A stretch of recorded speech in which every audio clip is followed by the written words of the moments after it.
ಓಂ ಶಾಂತಿ. ಬಾಬಾ ತಿಳಿಸ್ತಿದ್ದಾರೆ, 4 ಕಡೆ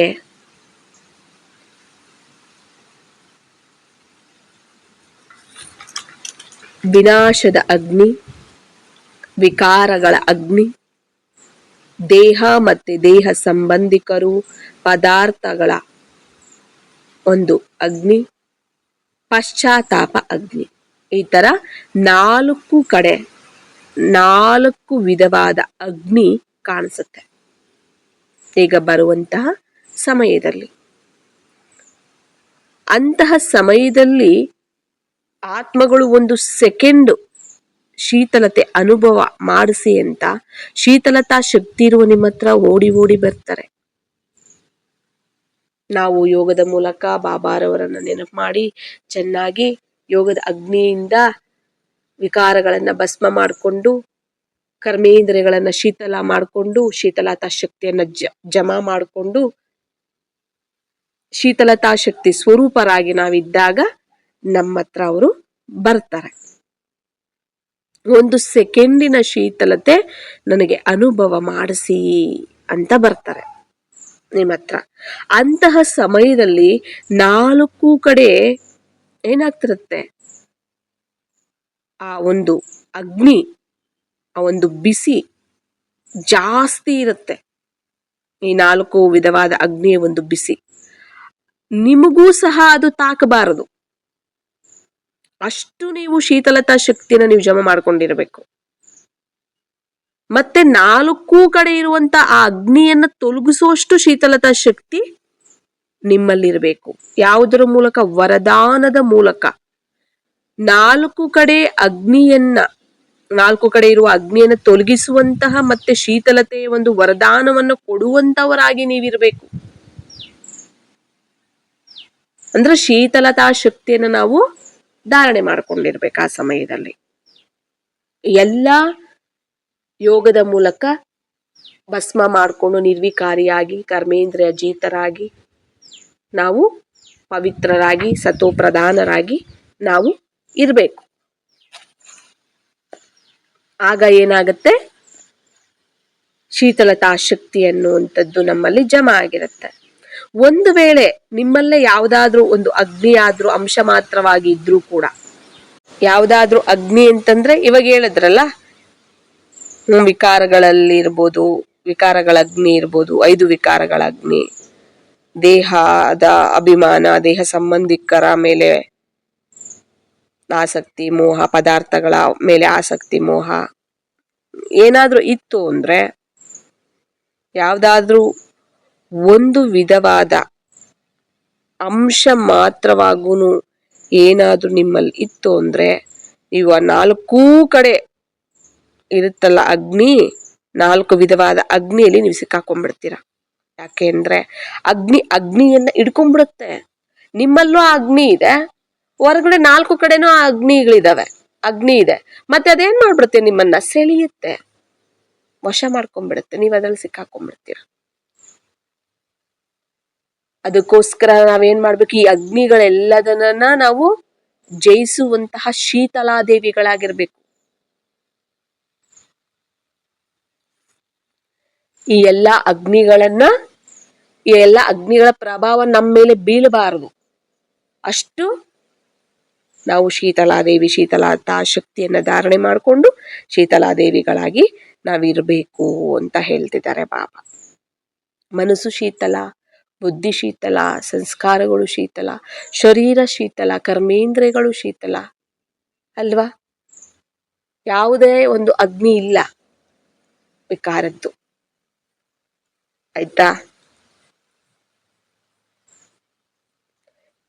ಅದಕ್ಕೆ ಇದ್ಯಾವುದು ಸಹ ಇಲ್ಲ ಅಂದಾಗ ನಾವು ಶೀತಲವಾಗಿದ್ದೀವಿ, ಶೀತಲತಾ ಶಕ್ತಿ ನಮ್ಮಲ್ಲಿದೆ ಅಂತ ಅರ್ಥ.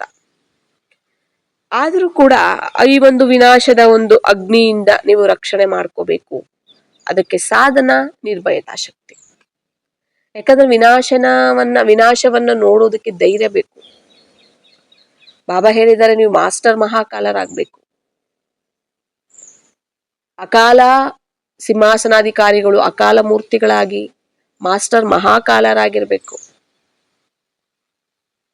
ಆವಾಗ ಮಾತ್ರ ನೀವು ವಿನಾಶವನ್ನ ನೋಡೋಕ್ ಸಾಧ್ಯ, ಇಲ್ಲಾಂದ್ರೆ ನೋಡಕ್ಕಾಗೋದಿಲ್ಲ ಅಂತ ಹೇಳಿದ್ದಾರೆ ಬಾಬಾ. ನಿರ್ಭಯತಾ ಶಕ್ತಿ ಬೇಕು. ನಾನು ಆತ್ಮ, ಅಕಾಲ ಮೂರ್ತಿ, ನಾನು ಅಶರೀರಿ, ನಾನು ನಿರಾಕಾರಿ. ನಿರಾಕಾರಿ ಆತ್ಮದ ಸ್ಮೃತಿ, ನಿರಾಕಾರಿ ತಂದೆಯ ಸ್ಮೃತಿ. ಹೆಚ್ಚಿಗೆ ಅಶರೀರಿ ಅಭ್ಯಾಸ, ನಿರಾಕಾರಿ ಅಭ್ಯಾಸ, ಬಿಂದು ಅಭ್ಯಾಸ ಹೆಚ್ಚಿಗೆ ನಾವು ಮಾಡಬೇಕು. ಅದರಿಂದ ನಮಗೆ ನಿರ್ಭಯತಾ ಶಕ್ತಿ ಬರುತ್ತೆ. ನಾವೆಷ್ಟು ನಿರಾಕಾರಿ ಅಭ್ಯಾಸ ಮಾಡ್ತಾ ಹೋಗ್ತೀವೋ ಅಷ್ಟು ನಿರಹಂಕಾರಿ, ನಿರ್ವಿಕಾರಿ ಆಗಿ ಆಗ್ತೀವಿ. ಭಯ ಅನ್ನೋದು ಕೂಡ ವಿಕಾರನೇ ತಾನೆ. ಹಾಗಾಗಿ ನಿರ್ಭಯತಾ ಶಕ್ತಿ, ಧೈರ್ಯ ಶಕ್ತಿ ನಮ್ಮಲ್ಲಿ ಬಂದ್ಬಿಡುತ್ತೆ.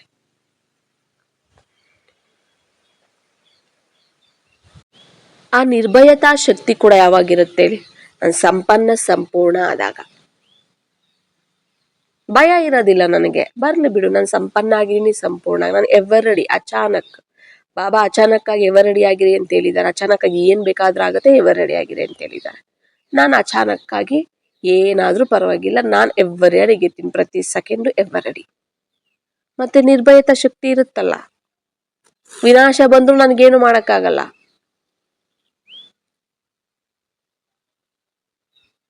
ಆದ್ದರಿಂದ ಸಮಯಕ್ಕಿಂತ ಮುಂಚೆನೆ, ವಿನಾಶದ ಸಮಯಕ್ಕಿಂತ ಮುಂಚೆನೆ ನಾವು ಎವರ್ ರೆಡಿ ಆಗ್ಬೇಕು. ಆವಾಗ ನಮ್ಮಲ್ಲಿ ನಿರ್ಭಯತಾ ಶಕ್ತಿ ಬರುತ್ತೆ.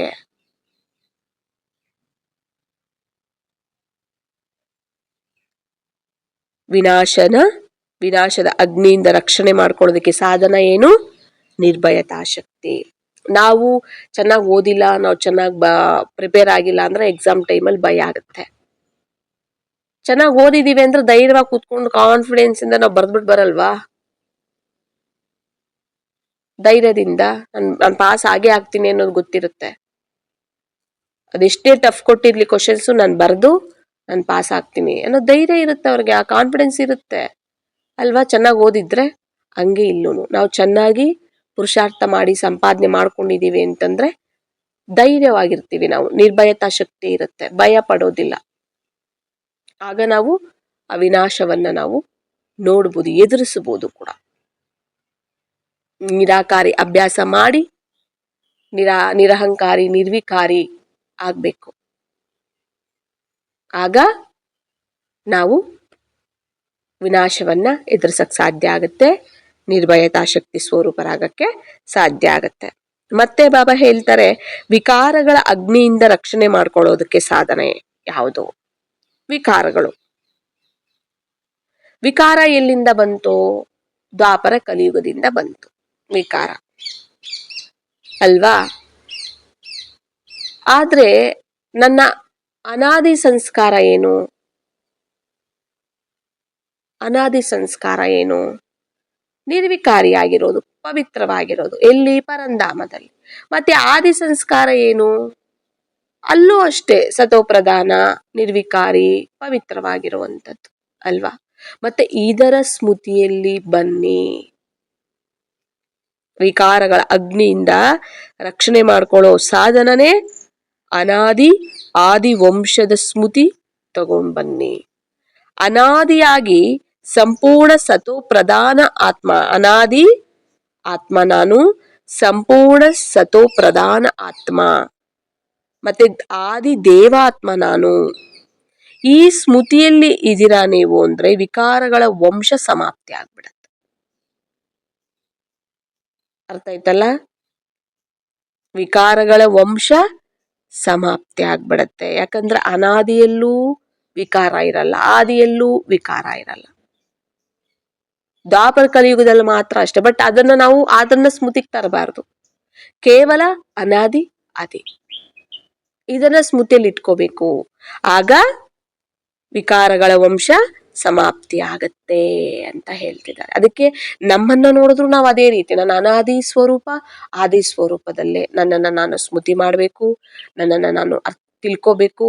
ಇತರರನ್ನು ನಾನು ಆ ಸ್ಥಿತಿಯಲ್ಲಿರ್ಬೇಕು, ಇತರರನ್ನು ನಾನು ಅದೇ ದೃಷ್ಟಿ, ಅದೇ ಒಂದು ರೀತಿಯಲ್ಲಿ ನೋಡ್ಬೇಕು, ಅದೇ ರೀತಿ ಮಾತಾಡ್ಬೇಕು, ಅದೇ ರೀತಿ ಅವರ ಜೊತೆ ಸಂಬಂಧ ಸಂಪರ್ಕದಲ್ಲಿ ಬರಬೇಕು, ಅದೇ ರೀತಿ ಅವರ ಜೊತೆ ಸೇವಾ ಸಂಬಂಧದಲ್ಲಿ ಬರಬೇಕು. ಅದೇ ರೀತಿ ನಮ್ಮ ದೃಷ್ಟಿ, ವೃತ್ತಿ, ಸಂಕಲ್ಪ ಎಲ್ಲ ಅವ್ರ ಬಗ್ಗೆ ಅದೇ ರೀತಿನೇ ಇರಬೇಕು. ಅವರು ಅನಾದಿ ಸ್ವರೂಪ, ಅವರು ಆದಿ ಸ್ವರೂಪದಲ್ಲಿ ಹೇಗಿರ್ತಾರೆ ಅದೇ ರೂಪದಲ್ಲಿ ಅವ್ರನ್ನ ನಾವು ನೋಡ್ಬೇಕು. ನಮ್ಮನ್ನು ನಾವು ಹಾಗೆ ನೋಡ್ಬೇಕು, ಇತರರನ್ನು ನಾವು ಹಾಗೆ ನೋಡ್ಬೇಕು. ಆಗ ಏನಾಗ್ಬಿಡತ್ತೆ, ವಿಕಾರಗಳ ವಂಶ ಎಲ್ಲ ಸಮಾಪ್ತಿ ಆಗ್ಬಿಡತ್ತೆ. ಮೂರನೇದು ಹೇಳ್ತಾರೆ, ದೇಹ ದೇಹದ ಸಂಬಂಧಿಕರು ಮತ್ತೆ ಪದಾರ್ಥಗಳ ಒಂದು ಕೋರಿಕೆ ಒಂದು ಅಗ್ನಿ. ಈ ಅಗ್ನಿಯಿಂದ ರಕ್ಷಣೆ ಮಾಡ್ಕೊಳ್ಳೋದಕ್ಕೆ ಸಾಧನ ಏನು? ಈಗ ನಾವು ಅರ್ಧಕಲ್ಪದಿಂದ ದೇಹಕ್ಕೋಸ್ಕರನೇ ಎಲ್ಲ ಮಾಡ್ತಾ ಬಂದ್ವಿ, ದೇಹದ ಸಂಬಂಧಿಕರಿಗೋಸ್ಕರನೇ ಎಲ್ಲ ಮಾಡ್ಕೊಬಂದ್ವಿ, ಬರೀ ತಿನ್ನೋಕ್ಕೋಸ್ಕರನೇ ಅಲ್ವಾ. ಹೊಟ್ಟೆ ಪಾಡಿಗೆ ನಾವೆಷ್ಟು ಮಾಡಿದ್ರು ಅದೇನು ಅಂತಾರೆ, ಬಟ್ಟೆಗೆ ಗೇಣು ಹೊಟ್ಟೆಗೆ ಅಂತೆಲ್ಲ ಹೇಳ್ತಿರ್ತಾರಲ್ಲ. ಹಾಗೆ ಎಲ್ಲ ದ್ವಾಪರ ಯುಗದಿಂದ ನಾವೆಲ್ಲ ಬರೀ ದೇಹಕ್ಕೇನೆ, ದೇಹ ಸಂಬಂಧಿಕರಿಗೋಸ್ಕರನೇ ಎಲ್ಲ ಮಾಡ್ಕೊಳ್ತಾ ಬಂದ್ವಿ. ದೇಹನೇ ನಾನು, ದೇಹ ಸಂಬಂಧಿಕರೇ ನನ್ನುವಂಥವ್ರು, ದೇಹ ಪದಾರ್ಥನೇ, ಆ ಪದಾರ್ಥ ಇದ್ರೇನೆ ನಾವು ಬದುಕೋದು, ಅದೇ ನಮಗೆ ಎಲ್ಲ ಅಲ್ವಾ. ಇವೆಲ್ಲ ಕೋರಿಕೆಗಳ ಇಂದ ನಾವು ಬಂದ್ವಿ. ಈಗ ನಾವು ದೇಹ ಅಲ್ಲ, ನಮಗ್ ಗೊತ್ತಾಗಿದೆ ನಾವು ದೇಹ ಅಲ್ಲ, ನಾವು ಆತ್ಮ. ದೇಹ ವಿನಾಶಿ, ಆತ್ಮ ವಿನಾಶಿ. ದೇಹಕ್ಕೆ ಸಂಬಂಧಪಟ್ಟಿರೋದೆಲ್ಲ ವಿನಾಶಿ, ಎಲ್ಲ ವಿನಾಶ ಆಗೋಗುತ್ತೆ. ಈಗ ನಮಗ್ ಗೊತ್ತಿದೆ ಅಲ್ವಾ. ಹಾಗಾಗಿ ನಾನು ಆತ್ಮ ಅವಿನಾಶಿ ಅಂದಾಗ ಆತ್ಮಕ್ಕೆ ತಂದೆ ಯಾರು? ಪರಮಾತ್ಮ, ಅವರು ಅವಿನಾಶಿ. ಆತ್ಮಕ್ಕೆ ಸರ್ವ ಸಂಬಂಧಿ ಯಾರು? ಬಾಬಾನೇ ಆಗಿದ್ದಾರೆ. ನಾವು ದೇಹದಾರಿಗಳಿಂದ, ಪದಾರ್ಥಗಳಿಂದ, ದೇಹದಿಂದ ಏನು ನಾವು ಸಂತುಷ್ಟ ಆಗ್ತಾ ಬಂದ್ವಿ ಅರ್ಧಕಲ್ಪದಿಂದ, ಅದೆಲ್ಲ ಆತ್ಮದ ಸ್ಮೃತಿಯಲ್ಲಿದ್ದು, ಬಾಬಾ ಸ್ಮೃತಿಯಲ್ಲಿದ್ದು, ಬಾಬಾ ಒಬ್ಬರಿಂದನೇ ಅವೆಲ್ಲವನ್ನ ನಾವು ಪಡ್ಕೋಬಹುದು. ಎಲ್ಲಾ ಪ್ರಾಪ್ತಿಗಳು ಅವರೊಬ್ಬರಿಂದಾನೇ ಸಿಗುತ್ತೆ. ಇಡೀ ಸೃಷ್ಟಿಯನ್ನ ರಚನೆ ಮಾಡಿರೋರೆ ಅವರು, ಅವ್ರ ಹತ್ರ ಏನಿರಲ್ಲ ಹೇಳಿ. ಎಲ್ಲ ಅವರನ್ನ ನಾವು ನೆನಪು ಮಾಡೋದ್ರಿಂದ ಎಲ್ಲದರ ಒಂದು ಪ್ರೀತಿ, ಆ ಒಂದು ಸಂತುಷ್ಟತೆ, ಆ ತೃಪ್ತಿ ಅನ್ನುವಂಥದ್ದು ನಮಗೆ ಬಾಬಾ ಅವರ ಒಂದು ಪ್ರೀತಿನ ನಮಗೆ ಅನುಭವ ಮಾಡಿಸ್ತಾರೆ. ಹಾಗಾಗಿ ಬಾಬಾ ಹೇಳ್ತಾರೆ, ನೀವು ಇದರ ಒಂದು ಅಗ್ನಿಯಿಂದ ರಕ್ಷಣೆ ಮಾಡ್ಕೋಬೇಕು. ಏನಾಗುತ್ತೆ, ದೇಹ ಸೆಳೀತಿರುತ್ತೆ, ದೇಹಾಭಿಮಾನ, ದೇಹ ಸಂಬಂಧಿಕರು ಸೆಳೀತಿರ್ತಾರೆ, ಪದಾರ್ಥಗಳು ಕೋರಿಕೆ ಇರುತ್ತೆ, ಅದು ಸೆಳೀತಿರುತ್ತೆ, ಇದೆಲ್ಲ ಅಗ್ನಿ ಇರುತ್ತೆ. ಅಂದ್ರೆ 4 ಕಡೆ ಅಗ್ನಿ ಇರುತ್ತೆ ವಿಶ್ವದಲ್ಲಿ, ಎಲ್ಲರೂ ಅದರಲ್ಲೇ ಇರ್ತಾರೆ. ನಮ್ಮಲ್ಲಿ ಏನಾದ್ರೂ ಒಂದು ಚೂರಾದ್ರೂ ಈ ತರ ಇತ್ತು ಅಂತಂದ್ರೆ ನಾವು ಅದ್ರಲ್ಲೋಗಿ ಸಿಕ್ಕಾಕೊಂಡ್ಬಿಡ್ತೀವಿ. ಅದಕ್ಕೆ ಇದರಿಂದ ನೀವು ರಕ್ಷಣೆ ಆಗ್ಬೇಕು, ಸುರಕ್ಷಿತವಾಗಿರ್ಬೇಕು. ಅದಕ್ಕೆ ನೀವೇನ್ ಮಾಡ್ಬೇಕು, ಮೊದಲಿಂದಲೇ ನನಗೆ ಒಬ್ಬ ಬಾಬಾ ಬಿಟ್ರೆ ಬೇರೆ ಯಾರು ಇಲ್ಲ, ಬಾಬಾನೇ ನಿಮ್ಮ ಪ್ರಪಂಚವಾಗಿ ಮಾಡ್ಕೊಳ್ಳಿ ಅಂತ ಹೇಳ್ತಿದ್ದಾರೆ ಬಾಬಾ. ಬಾಬಾನೇ ನನಗ್ ಪ್ರಪಂಚ. ಅರ್ಥ ಆಯ್ತಾ? ನಾನು ಇಲ್ಲ, ನಂದು ಇಲ್ಲ, ಎಲ್ಲ ಬಾಬಾನೇ. ನಾನು ಇಲ್ಲ, ನಂದು ಇಲ್ಲ, ನನ್ನವರು ಇಲ್ಲ, ಎಲ್ಲ ಬಾಬಾನೇ ಇದೆ. ನಾನಂದ್ರೆ ಆತ್ಮ ಅಷ್ಟೇ. ನನ್ನವರು, ನಂದು ಅನ್ನೋದೇನಾದ್ರೂ ಇದ್ರೆ ಅದು ಬಾಬಾ ಅಷ್ಟೇ ಇರ್ಬೇಕು. ಬಾಬಾನೇ ನನಗ್ ಪ್ರಪಂಚ. ತಿನ್ನೋವಾಗ್ಲಿ, ಕುಡಿಯೋವಾಗ್ಲಿ, ಎಲ್ಲೇ ಹೋದ್ರು ಬಂದ್ರು ಬಾಬಾನೇ ಸರ್ವ ಸಂಬಂಧದ ರೂಪದಲ್ಲಿ ಜೊತೆಲಿ ಇಟ್ಕೊಳ್ಳುವಂಥದ್ದು. ಎಲ್ಲನೂ ಬಾಬಾ ಬಾಬಾ ಬಾಬಾ. ಬಾಬಾರವರನ್ನೇ ಪ್ರಪಂಚ ಮಾಡ್ಕೊಂಬಿಡಿ. ಆಗ ಉಳಿದಿರೋ ಎಲ್ಲ ನಿಮಗೆ ಸಾರ, ಅಂದ್ರೆ ಎಲ್ಲದೂ ನಿಮಗೆ ಸಾರ, ಅದರಲ್ಲಿ ಏನು ಸಾರನೇ ಇಲ್ಲ ಅನ್ನೋ ತರ ನಿಮಗೆ ಅನಿಸುತ್ತೆ. ದೇಹದಲ್ಲಿ ಏನು ಸಾರ ಇಲ್ಲ, ದೇಹದ ಸಂಬಂಧಿಕರು, ತಿನ್ನೋದು, ಅದರಲ್ಲಿ ಏನು ಸಾರನೇ ಇಲ್ಲ ಅನ್ನೋ ತರ ಅನಿಸ್ಬಿಡುತ್ತೆ ನಿಮಗೆ. ಅಂದ್ರೆ ಅನಾಸಕ್ತ ಭಾವ ಅನ್ನೋದು ಬಂದ್ಬಿಡುತ್ತೆ, ಅನಾಸಕ್ತಿ ಬಂದ್ಬಿಡುತ್ತೆ ನಿಮಗೆ, ವೈರಾಗ್ಯ ಬಂದ್ಬಿಡುತ್ತೆ ನಿಮಗೆ ಅವುಗಳ ಮೇಲೆ. ಇಡೀ ಪ್ರಪಂಚದ ಮೇಲೆ ವೈರಾಗ್ಯ ಬಂತು ಅಂದ್ರೆ ಬಾಬಾನೇ ನಮಗೆ ಪ್ರಪಂಚ ಆಗಿರ್ತಾರೆ. ಅವರೊಬ್ಬರನ್ನ ನಾವು ಪ್ರಪಂಚವಾಗಿ ಮಾಡ್ಕೊಳ್ಳೋದಕ್ಕೆ ಪುರುಷಾರ್ಥ ಮಾಡ್ಬೇಕು. ಆಗ ಎಲ್ಲ ಈ ಪ್ರಪಂಚ ಏನಿದೆ ಇದರಲ್ಲಿ ಸಿಗುವಂಥದ್ದೆಲ್ಲದರ ಮೇಲೆ ನಮಗೆ ವೈರಾಗ್ಯ ಬಂದ್ಬಿಡುತ್ತೆ, ಅನಾಸಕ್ತಿ ಅನ್ನುವಂಥದ್ದು ಬಂದ್ಬಿಡುತ್ತೆ. ಎಲ್ಲನೂ ಕೂಡ ಏನಾಗ್ಬಿಡುತ್ತೆ, ಅದರಲ್ಲಿ ಏನು ಸಾರನೇ ಇಲ್ಲ ಅನ್ನೋ ತರ ಅನುಭವ ಆಗುತ್ತೆ, ಅಸಾರವಾಗಿ ಅನುಭವ ಆಗುತ್ತೆ ನಿಮಗೆ. ಬಾಬಾನೇ ಪ್ರಪಂಚ ಅನ್ನೋ ಸ್ಮೃತಿ ಇತ್ತು ಅಂದ್ರೆ ದೇಹ, ಸಂಬಂಧಗಳು, ಪದಾರ್ಥಗಳು ಇವೇನು ಇರೋದಿಲ್ಲ. ಬಾಬಾನೇ ಪ್ರಪಂಚ ಅಲ್ವಾ. ಮತ್ತೆ ಮನಸ್ಸಲ್ಲೂ, ಕನಸಲ್ಲೂ, ಬುದ್ಧಿಯಲ್ಲೂ, ಸ್ಥೂಲವಾಗೂ ಸೂಕ್ಷ್ಮವಾಗೂ ಎಲ್ಲ ಬಾಬಾನೇ ಇರ್ತಾರೆ. ಮತ್ತೆ ಅವೇನಕ್ಕಿರುತ್ತೆ? ಅದಕ್ಕೆ ಹೇಳ್ತಿದ್ದಾರೆ ಎಲ್ಲ ಸಮಾಪ್ತಿ ಆಗ್ಬಿಡತ್ತೆ. ಆಮೇಲೆ ಪಶ್ಚಾತ್ತಾಪ ಅಗ್ನಿ. 4ನೇದು. ಇದರಿಂದ ರಕ್ಷಣೆ ಮಾಡ್ಕೊಳ್ಳೋದಕ್ಕೆ ಸಹಜ ಸಾಧನ ಏನು? ಪಶ್ಚಾತ್ತಾಪ ಯಾವಾಗ ಆಗತ್ತೆ? ನಾವೇನು ಪಡ್ಕೊಂಡಿಲ್ಲ ಅಂದಾಗ ಅಲ್ವಾ. ಈಗ ನೋಡಿ, ಬಾಬಾ ಸಿಕ್ಕಿದ್ದಾರೆ, ಬಂದಿದ್ದಾರೆ, ಎಲ್ಲ ಕೊಡ್ತಿದ್ದಾರೆ, ಎಲ್ಲ ಕೊಟ್ಟು ಇದನ್ನ ವಿಶ್ವ ಸೇವೆಯಲ್ಲಿ ವಿಶ್ವ ಕಲ್ಯಾಣ ಸ್ವಕಲ್ಯಾಣಕ್ಕೋಸ್ಕರ ಎಲ್ಲ ಉಪಯೋಗಿಸಿ ಸಂಪಾದನೆ ಮಾಡ್ಕೊಳ್ಳಿ, ವೃದ್ಧಿ ಮಾಡಿ, ಅನೇಕರ ಕಲ್ಯಾಣ ಮಾಡಿ, ವಿಶ್ವ ಕಲ್ಯಾಣ ಮಾಡಿ, ಇದೆಲ್ಲ ಹೇಳ್ತಿದ್ದಾರೆ ಬಾಬಾ. ನಾವೇನು ಮಾಡೋದಿಲ್ಲ, 4 ಸಬ್ಜೆಕ್ಟಲ್ಲೂ ಪಾಸ್ ಆಗೋದಿಲ್ಲ, ಫೇಲ್ ಆಗ್ಬಿಡ್ತೀವಿ. ಬಾಬಾರವರು ಕೊಟ್ಟಿರೋ ಖಜಾನೆಗಳನ್ನೆಲ್ಲ ವ್ಯರ್ಥವಾಗಿ ಕಳಿತೀವಿ. ಸಮಯ ಸಂಕಲ್ಪ ಎಲ್ಲ ದೇಹಾಭಿಮಾನದಲ್ಲಿ ಬಂದು ಎಲ್ಲ ವ್ಯರ್ಥವಾಗಿ ಕಳಿತೀವಿ. ಸಂಪಾದನೆನೂ ಇಲ್ಲ. ಲಾಸ್ಟಲ್ಲಿ ಏನಾಗುತ್ತೆ? ನಮಗೆ ಪಶ್ಚಾತ್ತಾಪನೇ ಉಳಿಯುತ್ತೆ, ಏನು ಪಡ್ಕೊಳ್ಳಿಲ್ವೇ ಅಂತ. ಒಂದು ಕಡೆ ಬಾಬಾರವ್ರ ಮಕ್ಕಳು ಪಶ್ಚಾತ್ತಾಪ ಇರುತ್ತೆ. ಇನ್ನೊಂದು ಅಂದ್ರೆ ಯಾರು ಪಡ್ಕೊಂಡಿಲ್ಲ, ಬಾಬಾ ಸಿಕ್ಕಿದ್ರೂ ಕೂಡ ಯಾರು ಪಡ್ಕೊಂಡಿಲ್ಲ ಸಂಪೂರ್ಣವಾಗಿ, ಅವ್ರದ್ದೊಂದು ಕಡೆ ಪಶ್ಚಾತ್ತಾಪದ ಅಗ್ನಿ.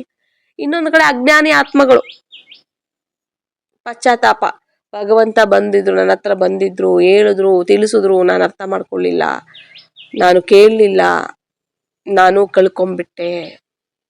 ಅವರು ಪಶ್ಚಾತ್ತಾಪದಿಂದ ಇರ್ತಾರೆ. ಆಯ್ತಾ? ಇದು ಪಶ್ಚಾತ್ತಾಪದ ಅಗ್ನಿ ಇರುತ್ತೆ. ಈಗ ನಾವು ಪಶ್ಚಾತ್ತಾಪದ ಒಂದು ಅಗ್ನಿಯಿಂದ ನಾವು ರಕ್ಷಣೆ ಮಾಡ್ಕೋಬೇಕು ನಮ್ಮನ್ನ ನಾವು ಅಂತಂದ್ರೆ ಸರ್ವ ಪ್ರಾಪ್ತಿ ಸ್ವರೂಪ ಆಗ್ಬೇಕು. ಎಲ್ಲ ನಾವು ಪಡ್ಕೊಂಡಿದೀವಿ ಅಂತಂದ್ರೆ ಪಶ್ಚಾತ್ತಾಪನೇ ಬರಲ್ಲ ನಮಗೆ. ಬೇರೆಯವರು ಪಶ್ಚಾತ್ತಾಪ ಪಡ್ತಿದ್ರು ಕೂಡ ನಮ್ಮ ಒಂದು ಸರ್ವ ಪ್ರಾಪ್ತಿಗಳಿಂದ ಅವರಿಗೆ ಕೊಟ್ಟು ಅವರನ್ನು ಪ್ರಾಪ್ತಿ ಸಂಪನ್ನ ಮಾಡ್ತೀವಿ ಹೊರತು ಅವರನ್ನು ಪಶ್ಚಾತ್ತಾಪದಿಂದ ಬಿಡಿಸ್ತೀವಿ ಹೊರತು ಅವ್ರ ಪಶ್ಚಾತ್ತಾಪದಲ್ಲಿದ್ದು ನಾವು ಅದರ ಪ್ರಭಾವದಲ್ಲಿ ಬಂದು ನಾವು ಪಶ್ಚಾತ್ತಾಪ ಪಡೋರಾಗಿ ನಾವು ಆಗಲ್ಲ. ಯಾವಾಗ ಸರ್ವ ಪ್ರಾಪ್ತಿ ಸಂಪನ್ನ ಆಗಿದ್ದಾಗ, ಸ್ವರೂಪ ಆಗಿದ್ದಾಗ. ಅರ್ಥ ಆಯ್ತಲ್ಲ? ಅದಕ್ಕೋಸ್ಕರ ಸರ್ವ ಪ್ರಾಪ್ತಿ ಸ್ವರೂಪ ಆಗ್ಬೇಕು. ಅಪ್ರಾಪ್ತಿ ಇದೆ ಅಂದ್ರೆ ಅದು ಪಶ್ಚಾತ್ತಾಪ ತರುತ್ತೆ. ಅಪ್ರಾಪ್ತಿನೇ ಇಲ್ಲ, ಎಲ್ಲ ಪಡ್ಕೊಳ್ಬೇಕಾಗಿದ್ದೇನಿತ್ತು ಅದೆಲ್ಲ ಪಡ್ಕೊಂಡ್ಬಿಟ್ಟಿದ್ದೀನಿ ಬಾಬಾರವ್ರು. ಪಡ್ಕೊಳ್ಬೇಕಾಗಿರೋದೇನು ಉಳಿದಿಲ್ಲ. ಇನ್ನ ಸಂತುಷ್ಟತೆ ಸದಾ ಇರುತ್ತೋ ಇಲ್ಲೋ ಸಂತುಷ್ಟತೆ. ನಾವು ಸಂತುಷ್ಟವಾಗಿದ್ದಾಗ ನಾವು ಇತರರನ್ನು ಸಂತುಷ್ಟ ಮಾಡ್ತೀವಿ ಅಲ್ವಾ. ನಮ್ಮ ಹತ್ರ ಇರೋದನ್ನ ಕೊಟ್ಟು ಅವರನ್ನು ಸಂತುಷ್ಟವನ್ನಾಗಿ ಮಾಡ್ತೀವಿ. ನಮ್ಮ ಹತ್ರ ಇರೋ ನಾವು ಸರ್ವಪ್ರಾಪ್ತಿ ಸ್ವರೂಪ ಆಗಿದ್ದೀವಿ ಅಂದ್ರೆ ಇಲ್ದಿರೋರ್ಗೆ ಅವ್ರಿಗೂ ಕೊಟ್ಟು ಆ ಸ್ವರೂಪರಾಗಿ ನಾವು ಮಾಡ್ತೀವಿ. ಆ ಸಮಯದಲ್ಲಿ ಅಪ್ರಾಪ್ತಿ ಇತ್ತು ಅಂದ್ರೆ ನಾವು ಪಶ್ಚಾತ್ತಾಪ ಪಡ್ಬೇಕಾಗತ್ತೆ. ಪಶ್ಚಾತ್ತಾಪ ಪಡೋರ್ ಜೊತೆಗೆ ನಾವು ಸಹ ಪಶ್ಚಾತ್ತಾಪ ಪಡ್ಬೇಕಾಗತ್ತೆ, ಅವ್ರ ಜೊತೆ ಸೇರ್ಕೊಂಡು. ಅರ್ಥ ಆಯ್ತಲ್ಲ? ಓದಿದ್ದು ಅಲ್ಲಿ ಎಕ್ಸಾಮ್ ಎಲ್ಲ ಆಗೋಯ್ತು, ಬರ್ದಿದ್ದೆಲ್ಲ ಆಗೋಯ್ತು, ಆಮೇಲೆ ಏನಾಗ್ಬಿಡ್ತ, ಅಯ್ಯೋ ನಾನು ಚೆನ್ನಾಗಿ ಓದ್ಬೇಕಾಗಿತ್ತು, ಎಕ್ಸಾಮು ಚೆನ್ನಾಗಿ ಬರ್ದಿಲ್ಲ ನಾನು, ಹಿಂಗಾಗ್ಬಿಡ್ತೆ ಹಂಗಾಗ್ಬಿಡುತ್ತೆ ಅಂತ ಆಮೇಲೆ ಯೋಚನೆ ಮಾಡಿ ಏನ್ ಪ್ರಯೋಜನ ಅಲ್ವಾ? ಆ ತರ ಆಗ್ಬಿಡುತ್ತೆ. ಅದಕ್ಕೆ ಬಾಬಾ ಮೊದಲೇ ನೀವು ಇದೆಲ್ಲನೂ ಕೂಡ ಅಭ್ಯಾಸ ಮಾಡಿ ರೆಡಿಯಾಗಿರಿ, ರೆಡಿಯಾಗಿರಿ. ಆ ಸಮಯದಲ್ಲಿ ಯಾವ ಅಗ್ನಿನೂ ನಿಮ್ಮನ್ನ, ಯಾವ ಅಗ್ನಿಯ ಒಂದು ಬಿಸಿನೂ ನಿಮ್ಮನ್ನ ತಾಕಲ್ಲ. ಯಾವ ಅಗ್ನಿಯ ಒಂದು ಬಿಸಿನೂ ಕೂಡ ನಿಮ್ಮನ್ನ ತಾಕಲ್ಲ. ನೀವು ಅಷ್ಟು ಶೀತಲವಾಗಿರ್ತೀರ, ಅಷ್ಟು ಕಾಮಾಗಿರ್ತೀರ. ಶೀತಲ ಅಂದ್ರೆ ಏನು? ಕಾಮ್ನೆಸ್. ಆಯ್ತಾ? ಮನಸ್ಸು ಬುದ್ಧಿ ಎಲ್ಲ ಕಾಮಾಗಿರುತ್ತೆ. ಇಲ್ಲ ಗೊಂದಲ, ಭಯ, ಚಿಂತೆ, ಟೆನ್ಷನ್. ಯಾಕೆ? ಎಲ್ಲ ಪಡ್ಕೊಂಡು ನಾನು ಸಂಪೂರ್ಣ ಆಗೋಗಿದ್ದೀನಿ. ಆಯ್ತಾ? ನಾನು ಎವರಡಿ ಆತ್ಮ, ಸಂಪೂರ್ಣ ಸಂಪನ್ನ ಆತ್ಮ. ನನ್ಗೆ ಯಾವ ಚಿಂತೆ ಇರುತ್ತೆ, ಯಾವ ಕೋರಿಕೆ ಇರುತ್ತೆ? ಎಲ್ಲ ಸಂತುಷ್ಟತೆ ಅಷ್ಟೇ. ಎವರಡಿ ಆತ್ಮ ನಾನು. ಆಗ ಅಂದ್ರೆ ನಾನು ಅಷ್ಟು ಶಕ್ತಿಶಾಲಿ ಆಗಿರ್ತೀನಿ, ಸರ್ವಪ್ರಾಪ್ತಿ ಸ್ವರೂಪ ಆಗಿರ್ತೀನಿ. ಆಯ್ತಾ? ಬಾಬಾನೇ ನನಗ್ ಪ್ರಪಂಚ ಆಗಿರ್ತಾರೆ. ನಾನು ಆದಿ ಸ್ವರೂಪ, ಅನಾದಿ ಸ್ವರೂಪದ ಒಂದು ಸ್ಮೃತಿಯಲ್ಲಿದ್ದು ಅದರ ಆ ಒಂದು ಸಂಸ್ಕಾರಗಳನ್ನ ಧಾರಣೆ ಮಾಡಿರ್ತೀನಿ. ಶರೀರ ಅಭ್ಯಾಸ ಚೆನ್ನಾಗಿ ಮಾಡಿ, ಬಾಬಾರವರನ್ನ ನೆನಪು ಚೆನ್ನಾಗಿ ಮಾಡಿ, ನಿರಾಕಾರಿ, ನಿರಹಂಕಾರಿ, ನಿರ್ವಿಕಾರಿಯಾಗಿ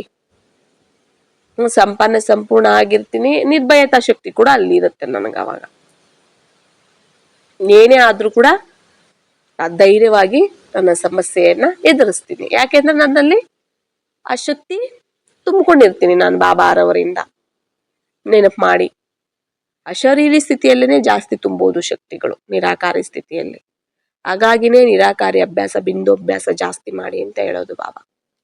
ಅರ್ಥ ಆಯ್ತಲ್ಲ?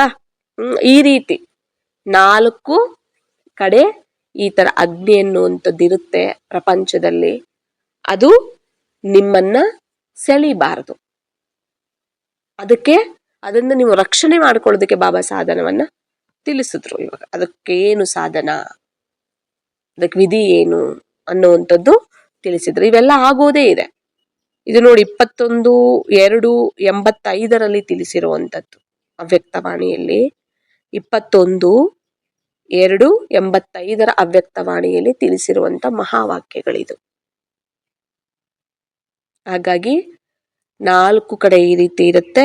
ನಾವು ಯಾವಾಗ ಯೋಗ ಮಾಡಿ ನಾವು ಶಾಂತಿಯ ಒಂದು ಶಕ್ತಿಯನ್ನ ಜಮಾ ಮಾಡ್ಕೊಂಡಿರ್ತೀವಿ, ಸೈಲೆಂಟ್ ಶಕ್ತಿಯನ್ನ ಜಮಾ ಮಾಡ್ಕೊಂಡಿರ್ತೀವಿ, ಶಾಂತಿ ಶೀತಲತೆ ಶಕ್ತಿನ ಜಮಾ ಮಾಡ್ಕೊಂಡಿರ್ತೀವಿ, ಎಲ್ಲ ಒಂದು ಹಳೆಯ ಸ್ವಭಾವ ಸಂಸ್ಕಾರಗಳು ಎಲ್ಲದರ ಒಂದು ಅಗ್ನಿಯಿಂದ ನಾವು ದೂರ ಆಗಿರ್ತೀವಿ.